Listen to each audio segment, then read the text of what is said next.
5월 3일입니다. 5월 5일은 어린이날이고 전국적으로 교회에서 오늘 어린이 주일로 제단을 쌌습니다. 요즘 하나 둘밖에 낳지 않기 때문에 젊은이들이 점점 줄어들고 있어요. 우리 횡성군도 지난해까지만 해도 인구가 늘었는데 낳는 숫자보다 돌아가시는 숫자가 더 많아가지고 인구가 줄었어요. 중요한 건 앞으로 한 15년 정도, 2035년 정도 되면 현재 있는 초등학교, 중학교, 고등학교, 대학교가 3분의 1이 다 없어질 판이에요. 이런 시대에 여러분, 중요한 것은 나의 사랑하는 아들, 딸, 손주 어떻게 하면 잘 키울까? 어떻게 하면 제대로 잘 키울까? 그런 마음 부모라면 누구든지 다 가지고 있을 겁니다. 그래도 내 자식만큼은 잘 먹여야 되고 잘 입혀야 되고 공부 잘 시켜야 되고 하면서 그런 마음을 다 가지고 있을 겁니다. 근데 그건 부모 생각이지 자녀들의 생각은 그렇지 않을 수도 있습니다. 저는 오늘 본문에 있는 말씀을 의지하면서 주의 교양과 훈계로 양육하라 라고 하는 제목으로 말씀을 드리려고 합니다. 선생님의 생각과 학생의 생각이 다를 수 있습니다. 아버지 어머니의 생각과 자녀의 생각이 다를 수 있습니다. 목사의 생각과 성도들의 생각이 다를 수 있습니다. 함께 한다라고 하는 것은 축복 중에 축복입니다. 영상을 하나 보고 말씀을 전하도록 하겠습니다.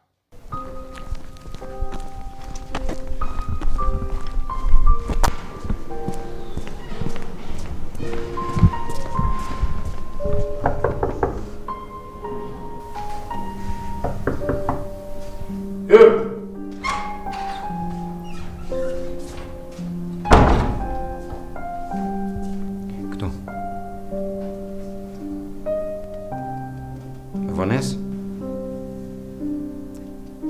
Pse me Vanessa? Zire dorën. Këto.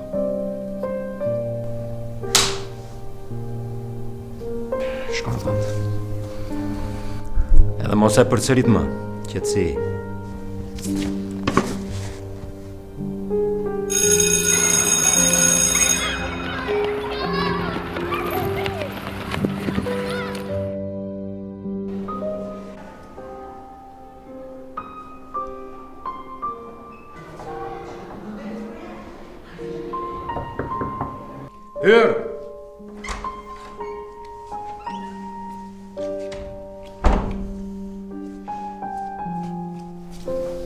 Prapë me Vanessa.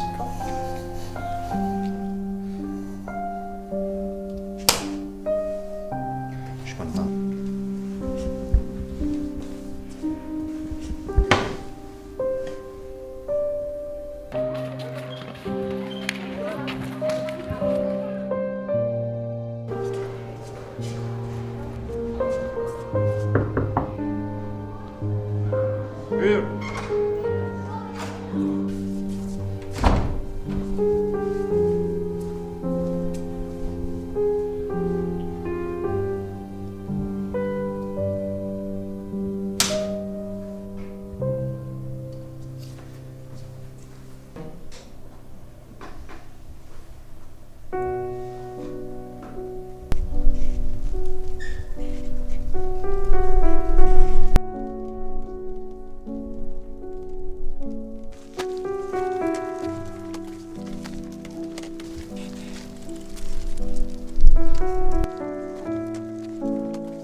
할렐루야. 무슨 얘기인지 아시죠? 초등학생이 매일같이 지각을 하는 거예요. 한 번, 두 번, 세 번. 그러니까 선생님이 화가 나죠. 손바닥 내밀고 매를 때리죠. 어느 날 학교 가다가 선생님이 그 지각하는 자기 반 아이가 휠체어에 장애자를 밀고 힘들게 언덕길을 올라가고 데려다 주고 늦게 들어왔어요. 그 모습을 본 선생님이 손바닥을 때리는 게 아니라 매체를 자기 제자에게 주고 자기가 손을 내밀잖아요. 그리고 그를 끌어안고 다독거리는 모습을 볼 수 있습니다. 왜 늦었냐 물어보지도 않고, 왜 계속 늦냐 물어보지도 않고 손바닥을 때렸던 선생님, 그리고 왜 늦었습니다 말할 수 있는 기회조차 없었고 말할 분위기도 아닌 학생의 모습을 볼 수 있습니다. 아버지 어머니의 생각이 자식의 생각과 다를 수도 있고요, 자식의 생각이 아버지 어머니의 생각과 다를 수도 있습니다. 선생님의 생각이 학생의 생각과 다를 수도 있고 학생들의 생각이 선생님과 다를 수 있습니다. 교회의 성도들의 생각이 목사의 생각과 다를 수 있고 목사의 생각이 성도들과의 생각 다를 수 있습니다. 근데 중요한 건 서로 마음을 소통하고 하나로 묶어간다. 이게 얼마나 아름답고 귀한 것인지 몰라요. 오늘 저는 본문에 있는 말씀을 의지하면서 주의 교양과 훈계로 양육하라, 이런 제목으로 말씀을 드리려고 합니다. 사랑하는 자녀들이 있는 부모님, 한번 좀 귀를 쫑긋 세우고 들으시고, 이제 아들, 딸, 시집장가 다 보내신 할머니, 할아버지들은 손주들이 있으니까 그들을 어떻게 하면 잘 키울까 생각하시고 말씀에 은혜 받는 시간 되시기를 주님의 이름으로 축복합니다. 저도 그렇고 여러분도 다 똑같을 겁니다. 내 아들, 딸들이 건강하게 자라야지. 학교 가면 공부 잘해야지. 공부 잘해야지. 모범생이 돼야지. 좋은 옷 입히고 맛있는 음식 만들어줘야지. 그런 생각은 어머니, 아버지라면 누구든지 다 하는 생각입니다. 근데 중요한 건 어떻게 해야 사람답게 키우는지 그걸 잘 몰라가지고 생각만 있을 뿐이지 그렇지 못하는 경우가 저부터도 많이 있어요. 오늘 아침에 신문을 제가 새벽기도 끝나면 제 사무실에 가서 성경도 읽고 신문도 보고 그럽니다. 신문을 보니까 무슨 일이 있는고 하니 70대 할머니, 그 다음에 손주된 어린아이가 죽어가지고 장롱 속에 비늘로 덮어져 있어요. 난리가 났어요. 경찰에서 막 조사를 하고 했더니 질식사로 죽어. 질식사. 누가 70대 된 할머니와 그리고 어린아이를 그 장롱 속에 집어넣나 조사를 해보니까 40대 된 아들이야. 아들이 어머니를 죽여가지고 장롱 속에, 아들이 자기 자식을 죽여가지고 장롱 속에 집어넣었어요. 무슨 이유인지는 모르지만, 무슨 이유인지 모르지만 그런 이야기가 신문에 나와 있어요. 그것을 이제 보면서 무슨 생각을 제가 했는고 하니 자식이 잘못 컸구나, 그런 생각을 하다가 문득 오늘 설교를 해야 될 텐데, 아니 자식이 잘못 큰 게 아니라 부모가 자식을 잘못 키웠구나, 그런 생각 들더라고요. 어릴 때부터 너 잘해라, 너 1등 해라, 너 싸워도 꼭 이겨야 된다 라고 가르쳤던 아들이 있습니다. 그러니까 싸우면 이기고 뭐든지 잘하려고 거짓말도 하고, 거짓말 하다 보니까 도둑질도 하고, 도둑질도 하다 보니까 쌈박질도 하고, 결국 살인도 저지르고 나이가 들어서 교도소에 가게 됐습니다. 결국 사형수가 되어 사형을 당하게 되는데 사형장에 그의 어머니가 거기에 왔어요. 지금 아들이 사형당하게 생긴 겁니다. 사형장에 사형을 집행하기 전에 묻습니다. 마지막 죽기 전에 할 말이 없는가?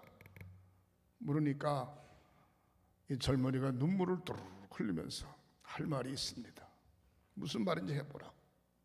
저기에 계신 저분이 나의 어머니입니다. 저 어머니가 교회 다니는 기독교인입니다.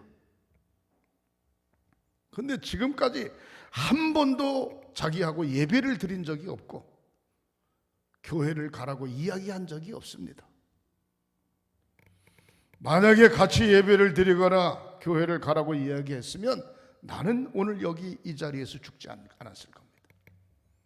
나는 저분이 나의 어머니라고 하는데 저분은 어머니 자격이 없습니다. 저분은 나의 어머니가 아닙니다. 할 말 다 했습니다.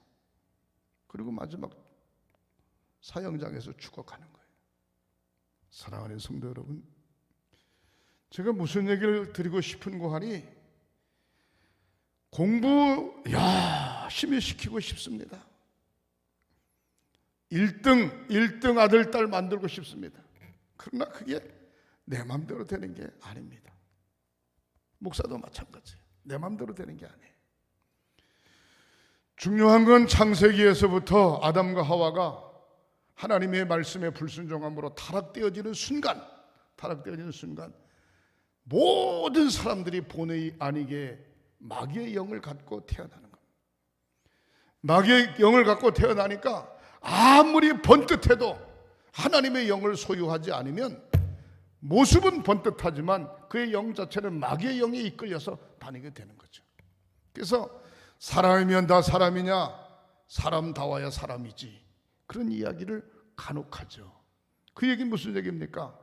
하나님의 형상대로 지음을 받았으니 하나님의 영을 잊어버렸으니 예수 그리스도의 보혈의 피값으로 죄 씻음 받고 하나님의 영을 소유할 때 그 사람이 바로 하나님의 자녀가 되는 줄 믿으시기를 바랍니다. 하나님의 자녀가 될 때 조금 멍청해도 괜찮아요. 하나님의 자녀가 될 때 공부 조금 못해도 괜찮아요. 못생겨도 괜찮아. 돈을 많이 못 벌어도 괜찮아. 중요한 건 하나님의 자녀가 되면 그것 때문에 그가 가지고 있는 삶과 현실과 내세에 천국을 누리면서 살아갈 수 있는 줄 믿으시기를 바랍니다. 하나님의 자녀가 되지 않으면 자기 딴에는 완벽한 것 같은데 엉뚱하게 죄인의 길에 서게 되고 내 아들 잘 키운 것 같은데 하나님의 자녀가 되지 않으면 엉뚱한 짓을 하게 돼 있는 겁니다.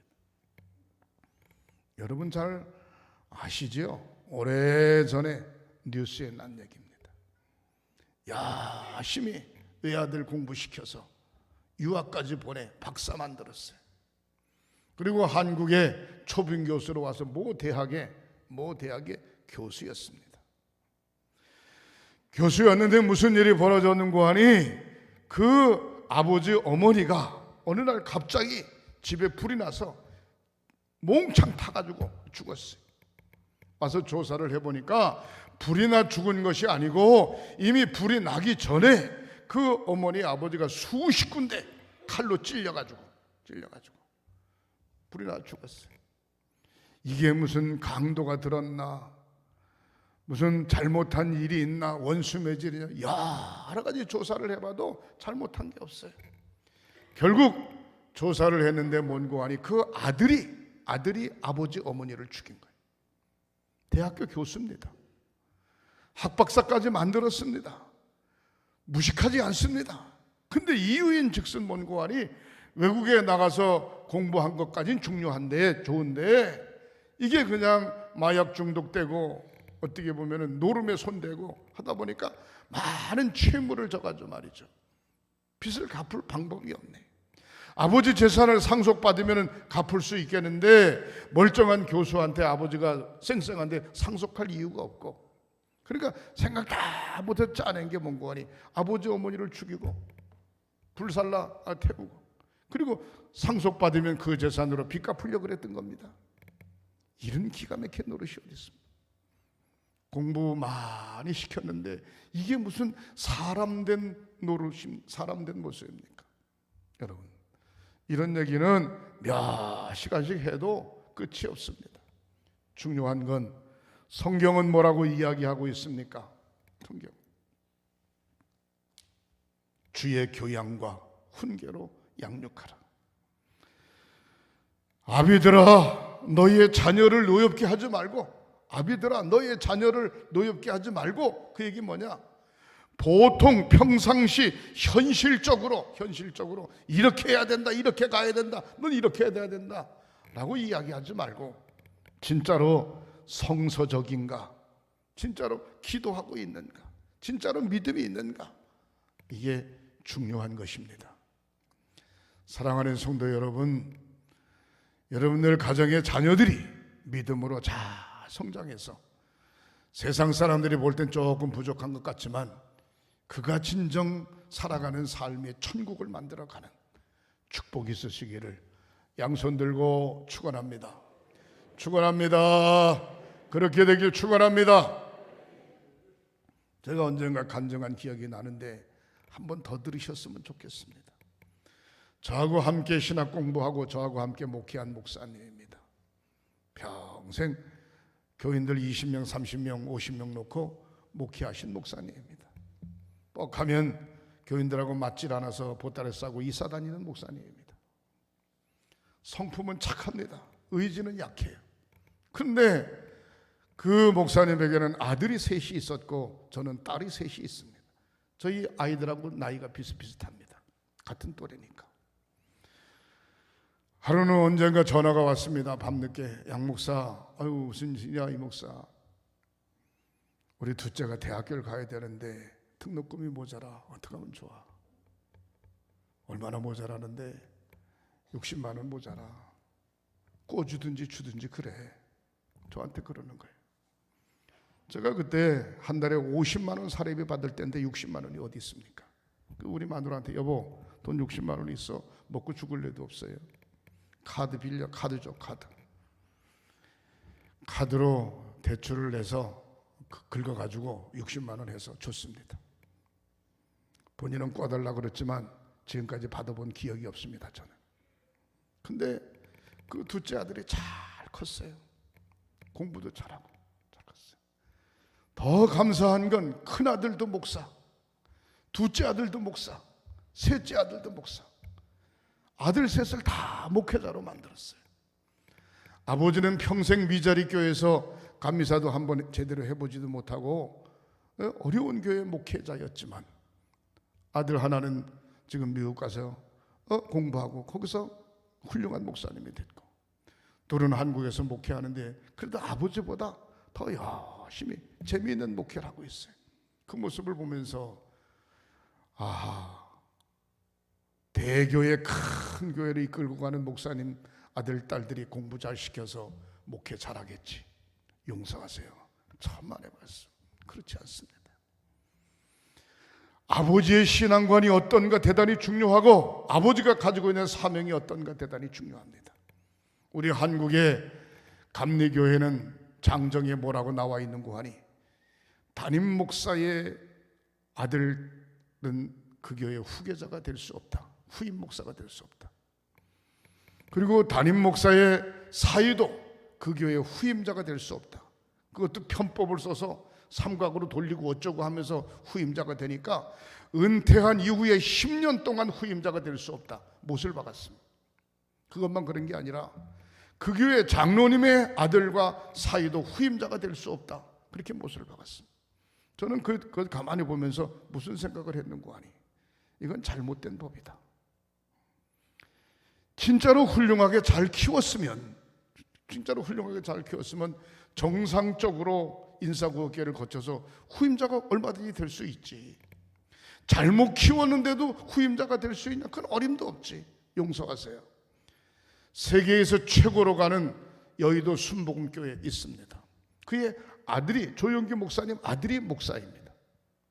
근데 조영기 목사님이 자기가 교회를 개척하고 세계의 최고로 가는 교회로 만들었는데 자기 아들을 교회 후임자로 넣고 싶은 마음이 왜 없었겠어요?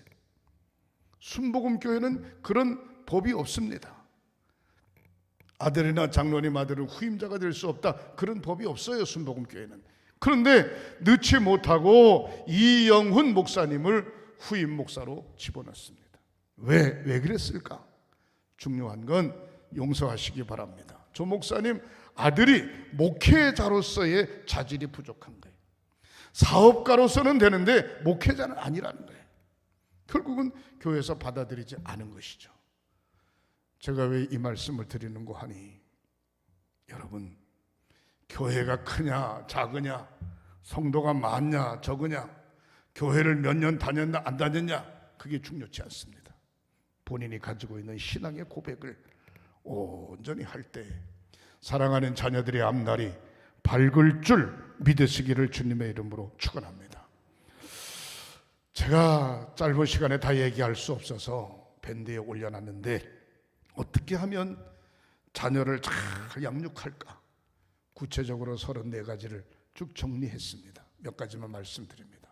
첫 번째, 결혼하게 되면 자녀를 얻게 되죠. 아들, 딸 시집 장가 보내면 손주를 보게 되죠. 중요한 건, 아이고 우리 며느리가 애기 가졌구만, 건강하게 잘 태어나야 될 텐데, 아들 낳아야 될 텐데, 뱃속에서 나오기도 전에 이미 신발도 사다 놓고 베니 쪼그리도 사다 놓고 막 그러죠. 그러나 그거보다 더 중요한 게 있어요. 뱃속에 들어있을 때서부터 하나님, 우리 손주가 태어날 텐데 하나님 잘 믿게 해주세요. 아멘. 우리 손주가 태어날 텐데, 우리 아들, 딸이 태어날 텐데 하나님 잘 믿게 해주세요. 하나님 잘 믿을 수 있도록 축복해 주세요.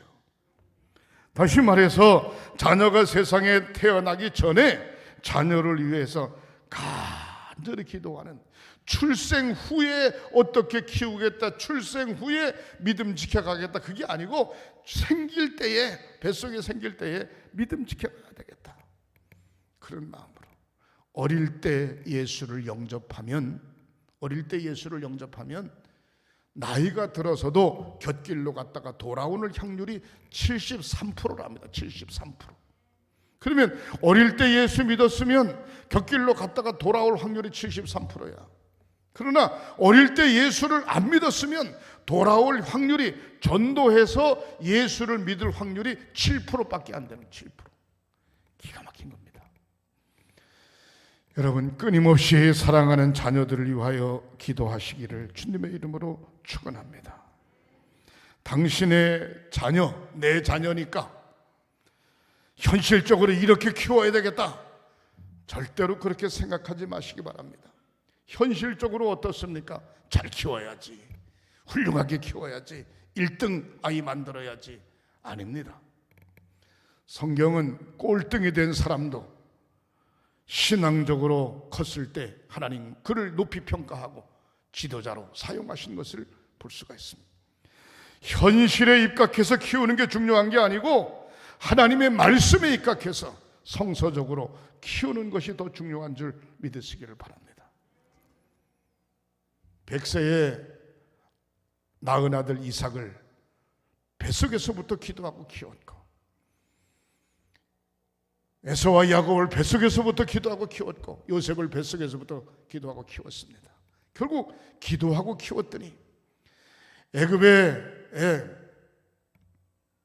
정치적 사건에 의해서 히브리인들이 남자가 태어나면 다 죽여야 되는데, 결국 나일강에 모세를 띄워서 빠져 죽을 수밖에 없는 환경이지만, 그래도 그의 어머니가 유모로 들어가서 그를 기도하며 키웠어. 기도하며 키웠을 때, 조건 없이 사랑하고 기도하며 키웠을 때, 현실은 부족하고 연약하지만 하나님이 그를 위대하게 사용하시는 모습을 볼 수가 있습니다. 사랑하는 성도 여러분, 자녀의 좋은 점은 인정해 주고 잘못된 점은 나이가 들면 곤치겠지, 철들면 곤치겠지가 아니라 처음서부터 따끔하게 매섭게 야단을 쳐야 됩니다.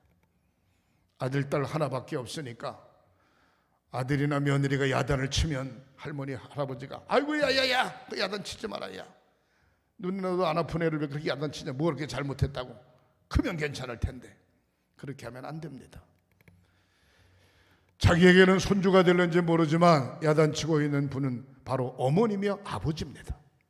야단치면 가만히 내버려 둬야 돼요. 상황에 따라서는 더 때리라고 더 때려 그러면서 더 때리라고 더 야단치라고 아주 그렇게 엄마 아빠 편을 들어줘야 정신 바짝 차리죠. 그러나 야야야야 그만둬라 그러면 잘못하고 들어와 엄마 아빠 눈치를 보기보다 먼저 할머니 할아버지 품에 안기면서 엄마 할아버지 나를 용서해달라고 그렇게 이야기할 수 있어요. 그때는 이미 때가 늦은 거죠. 중대한 문제가 아니라면 너 이렇게 해라 저렇게 해라 얘기할 거 없습니다. 자녀가 스스로 결정할 수 있도록 만들어야 돼. 너 공부 잘해서 판사 되라 검사 되라 의사 되라 변호사 되라 장군 되라 대통령 되라 얘기할 거 없습니다. 그가 진짜로 좋아하는 게 뭔가 그가 진짜 바라는 게 뭔가 자기가 진짜 좋아하는 게 있다면 인생의 밑바닥의 삶을 사는 것 같아도 그게 곧 축복이고 행복일 수 있습니다. 그러나 만들어서 된 사람은 그 자리는 축복이고 행복이 아니라 불행일 수밖에 없는 것입니다. 나의 자녀들을 다른 사람과 비교할 거 없습니다. 나의 자녀는 나야. 나의 자녀는 나와 함께 가는 거지 다른 사람과 비교해서 갈 거 없어요. 야, 쟤는 공부 잘해 너는 이 모양이냐? 쟤는 뭐든지 잘 먹는데 너는 왜 입이 그렇게 짧냐? 얘기할 거 없습니다. 다른 사람들 앞에서 쓸데없이 절대로 꾸중하면 안 됩니다. 사랑하는 성도 여러분, 만약에 여러분들이 이웃교회 성도들이 횡성교회 모 집사님, 모 권사님, 모 장로님을 흉을 보고 있다면 맞아, 우리 집사 권사 장로는 그래 그렇게 이야기하면 그 사람은 횡성감리교회 교인이 아닙니다. 교회를 다닐지언정 만약에 흉을 보면 덤벼드는 거야. 여봐요, 우리 교회 집사님 권사님 장로님 봤어요 당신? 어디 말이야 쓰잘데없이 우리 교회 교인을 흉보냐고. 내가 횡성감리교회 집사야 내가 알긴 알아요? 그렇게 대놓고 얘기할 수 있어야 돼요. 그가 바로 횡성교회 교인이라는 거예요. 여기 있는 양 목사도 마찬가지예요. 내가 수많은 장로님들 만나러 다니잖아요. 목사님들 만나고. 그럴 때 만약에 타인의 입에서 그 교회 장로님 뭐 어쩌고 저쩌고 뭐 그 교회가 어쩌고 저쩌고 부정적 얘기를 나오면 아이고 그래요 예 알았습니다 예. 만약에 내가 그렇게 죽을 맞추고 있다면 나는 목사로 자격 없는 거예요. 나는 횡성감리교회 담임 목사로 자격이 없는 거예요. 쉽게 말해서 그렇게 나오면 장로님 입 조심해요. 우리 교회 장로님 얼마나 겪어봤어요? 내가 10년 이상 겪어봤는데 아니야. 예. 설사 그 양반이 나를 안 찍어주는 한이 있더라도 그렇게 이야기해야, 내가 감독을 안 하는 한이 있더라도 그렇게 이야기해야 내가 횡성교회 담임 목사지. 할렐루야. 무슨 얘기 이해가십니까? 중요한 것은 뭔고 하니 다른 사람과 비교할 거 없어요. 우리는 우리끼리 같이 가는 거야. 우리끼리. 사랑하는 성도 여러분, 다른 사람들 앞에서 쓸데없이 꾸중할 필요 없고 자기 자신이 실천하지 못하면서 너 이렇게 해라 그렇게 이야기할 수 없어요.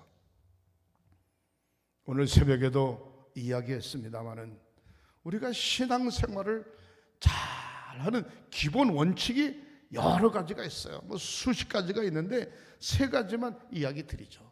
신앙생활을 어떻게 하는 게 잘하는 건가? 여기 있는 양 목사나 다른 목사님들도 다 보는 눈이 비슷비슷합니다. 비슷비슷해요. 신앙생활, 저 사람은 신앙생활 잘하네. 저 사람은 신앙생활 잘못하네. 보는 눈이 다 비슷비슷해요. 목사가 편견을 가지고 보는 게 아니고 목사가 신학적 바탕 이외에 목회를 하기 때문에 성도들을 볼 때 그 보는 눈이 정확해요. 신앙생활을 잘 할 때 사랑하는 자녀들이 신앙생활을 잘 할 수 있는 겁니다. 본인이 신앙생활을 반듯하게 잘 할 때 사랑하는 자녀들이 신앙생활 잘 할 수 있는 거예요. 우리 아버지, 우리 어머니가 걸어온 저 믿음의 길은 내가 가야 된다. 내가. 할렐루야. 기본적으로 뭘 잘해야 되냐? 세 가지만 말씀드리면, 첫 번째, 예배는 목숨 걸고 드려야 됩니다. 예배는 목숨 걸고 드려야 돼요. 예배를 빠지기 시작하면 그 사람은 신앙생활 잘하는 게 아니에요. 교회를 30년 다녀서 소용없어요. 예배는 목숨을 걸고 드려야 돼. 코로나 별거 아니에요. 정신 차리세요. 예배는 목숨을 걸고 드려야 돼. 찬양과 기도와 말씀과 봉헌과 선교와 전도와 봉사와 이게 모두 다 예배의 순서에 포함되는 건데, 예배를 목숨 걸고 드려요. 예배. 못 배웠어도 괜찮아요. 가난해도 괜찮아요. 어떻게 보면은 세상 사람들도 손가락질 받아도 괜찮아요. 그러나 예배를 드릴 때 하나님은 바로 그 사람을 통하여 역사하시는 줄 믿으시기를 주님의 이름으로 축원합니다. 앞만 떠들어도 당신은 예배를 잘 못 드리고 있는 상태니까 신앙생활 잘 못하는 거예요. 믿음이 반듯하지 못한 거예요. 다른 건 다 부족하지만 예배에 목숨 거는 당신은 하나님이 당신을 붙드시고 쓰신다는 겁니다. 여러분, 예배에 목숨 거는 모습을 사랑하는 자녀들에게 보여주시기를 주님의 이름으로 축원합니다. 제 선배 목사님이 은퇴를 했어요. 은퇴하셨는데 그분도 늘 시골에서 교인들 40-50명 놓고 목회하시는 분인데 은퇴를 했어요. 은퇴하니까 다른 교회 가보니까, 자기 은퇴한 교회 가려니 거리는 멀고, 다른 교회 가보니까 별로 반기질 않는 거예요. 그래서 생각도 못해서 자기 부인하고 둘이서 안방에서 주일날만 되면 예배를 드리는 거예요. 평생 목회해온 목사님이 얼마나 서글프겠어요. 둘이 예배를 드려요. 둘이 예배를 드리는데 그 사모님 얘기가 더 재미있어. 목사님, 우리 목사님 좀 말려줘요. 뭘 말려줘? 뭐 왜 그러는데요? 아니, 예배 드리는 사람이 자기하고 자기 목사님하고 달랑 둘이래. 둘인데 안방에서 예배를 드리는데 내 앞에서 설교를 1시간 하고 있다. 1시간 설교를. 그래서 주일날 예배를 1시간 반 드린다는 거야. 1시간 반. 아이고. 그래서 한번 그랬다는 거야. 여보, 뭔 놈의 설교를 그렇게 길게 하냐고, 예배를 좀 간단하게 하지 말이지. 평생 당신 설교 들어왔는데. 그랬더니 목사님 하는 얘기가 하나님 앞에 정성이 결여되면 하나님 예배 안 받으셔. 나는 나 나름대로 지금까지 그렇게 해왔으니까 최선을 다한다는 거예요. 부부끼리 앉아서 예배 드리는데 그건 이해가 되지만, 왜 사모는 겪어왔으니까. 아들, 딸, 손주들이 특별한 날이 있어가지고 쭉 오면은 밥상 차려놓기도 전에 1시간 반 예배를 드린다는 거야. 예배를. 놀랍습니다. 근데 물었지, 사모님, 자녀들은 신앙생활 잘해요? 아이고, 신앙생활 잘하나 마나, 잘못하면 지 아버지한테 큰일 난다는 거야. 그럼 신앙생활 잘하나 보네. 끝까지 그렇게 하세요, 사모님. 그랬지. 그랬더니 말려주지는 못할 망정 뭐 끝까지 그렇게 하라 그러냐고. 끝까지 목사님이 40년 동안 목회를 그렇게 해왔는데 뭘 바꾸냐고. 바꿀 거 뭐 있냐고. 끝까지 그렇게 하라고. 오죽하면 1시간 반씩 예배 드리겠냐고. 어디 가서 설교할 데가 없으니까 그냥 1시간 반씩 예배 드리지. 사랑하는 성도 여러분, 예배에 목숨 거시기를 주님의 이름으로 축원합니다. 두 번째로 신앙생활 잘하는 게 뭐냐? 철저하게 11조 해야 됩니다. 11조 안 하는 사람 많아요. 성도들이 11조는 많아요. 여러분, 아들, 딸 시집 보내는데 빚을 내서 시집 보내야 돼요. 그럼 빚 내서 11조하고 시집 보내. 땅을 살려면 빚 내서 사야 돼요. 100% 돈 가지고 산 사람 없어. 그럼 빚 내서 11조하고 땅 사. 사업을 시작하려면은 빚을 내서 11조하고 사업을 시작해. 그런 정신을 가지고 있어야 하나님이 축복하시는 거예요. 쓰고도 남으면 나오면 하지. 아니, 11조를 떼놨다가 급하면 쓰고 없으면 고만이지. 그런 생각을 가지고 때우기식, 체면 차리기식의 신앙생활하는 건 가짜입니다. 가짜 성도가 돼서는 안 됩니다. 그 가짜라고 하는 모습은 다른 사람이 이야기하기 전에 본인이 더 잘 알고 사랑하는 자녀들이 더 잘 알아요. 우리 아버지 엄마는 가짜야. 신앙이 있는 것 같은데 가짜야, 가짜. 그 다음에 세 번째 뭘 잘해야 되는 거야. 열심히 전도하고 선교해야 됩니다. 영혼을 구원하는 마음 가진 구령의 열정을 가진 사람은 신앙의 폭이 커. 생각하고 있는 사고가 커. 모든 것을 포용할 수 있는 포용력이 생겨. 구령의 열정을 가지고 있어요. 영혼을 사랑하는 구령의 열정을 가지고 있으니까. 그렇게 신앙생활을 해왔으니까 우리 아버지 어머니의 신앙의 모습을 보면 내가 예수를 안 믿으면 나는 지옥 갈 거야. 나는 예수 믿어야지. 우리 아들, 딸들이, 손주들이 예수 안 믿으면 지옥 갈 거야. 내가 신앙생활 해야지. 성경이 뭐라고 이야기합니까? 본인이 가지고 있는 신앙의 고백 때문에 수천 대까지 복을 주시겠다 그랬습니다.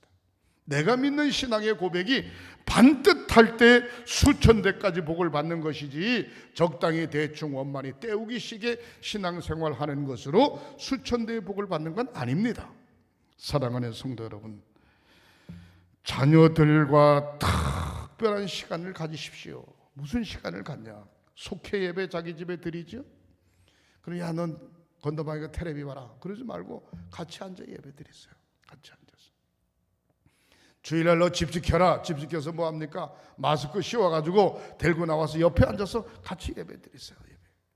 아하, 우리 어머니, 우리 아버지, 우리 할머니, 우리 할아버지는 세상 없어도 예배는 드리는구나. 예배의 승리자들이 되시기를 주님의 이름으로 축원합니다. 자녀에게 무엇인가 분명히 기대하고 사는 것이 아니라 하나님 아버지께서 인도해 주신다라고 하는 믿음의 마음을 가지고 사는 저와 여러분들이 되시기를 주님의 이름으로 축원합니다. 자녀를 예수 그리스도의 구원에 참여하도록, 예수 그리스도의 구원에 참여하도록 훈계하고 양육하는 것이 자녀 교육의 성공이고, 세상 말로 말하면 자녀 농사를 잘 지은 것인 줄 믿으시기 바랍니다. 예배 따로 생활 따로가 아니라 예배는 생활이고 생활은 곧 예배고, 그의 삶은 곧 신앙이고 그의 생활은 신앙이고, 그러한 고백을 갖는 저와 여러분들이 되시기를 주님의 이름으로 축원합니다.